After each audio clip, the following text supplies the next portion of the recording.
Hi friends, ఈవేళ గోధుమ రవ్వతో పాయసం చేద్దామండి ఫ్రెండ్స్. పొంగల్ టైప్ ఉంటుంది. బాగా కడిగి వాటర్లో నానబెట్టి ఉంచుకున్నాను. శనగపప్పును కూడా బాగా కడిగి నానబెట్టి ఉంచుకోవాలి. ఒక హాఫ్ అన్ అవర్ బాగా నానబెట్టుకుంటే చాలా బాగా ఉడికిపోతాయి.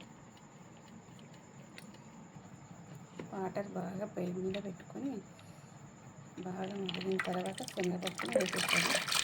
బాగా ఉడికిపోతాయి. శనగపప్పు బాగా ఉడుకని అంటే మూత పెట్టి ఉంచేసుకోవాలి. బాగా బ్యాళ్ళు ఇలా ఉడికిపోయిన తర్వాత రవ్వ వేసేయాలి. వేసేద్దాం. బాగా ఉడికిపోయినాయి.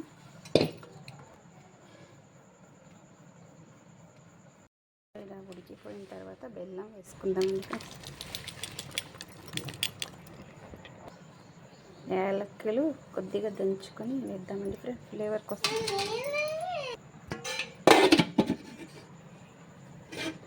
జీఆర్బీ నెయ్యితో బాగా డ్రై ఫ్రూట్స్ అన్నీ వేపుకుందామండి ఫ్రెండ్స్. బాగా వేయించుకున్న డ్రై ఫ్రూట్స్ అన్నీ ఇందులోకి వేసేద్దామండి ఫ్రెండ్స్. నీటిలో వేసి వేయించుకొని వేసుకుంటే సూపర్ టేస్ట్ ఉంటాయి. ఇలా వేసుకొని ఇలా మిక్స్ చేసుకోవడమే. ఇప్పుడు కాసేపు వదిలేద్దామండి మూత పెట్టి. వేసుకున్నామండి ఫ్రెండ్స్.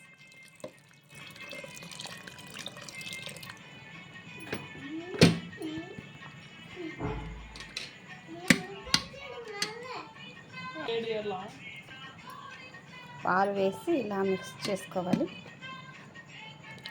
చివరిగా గోధుమ పాయసం శ్రీనివాసుడి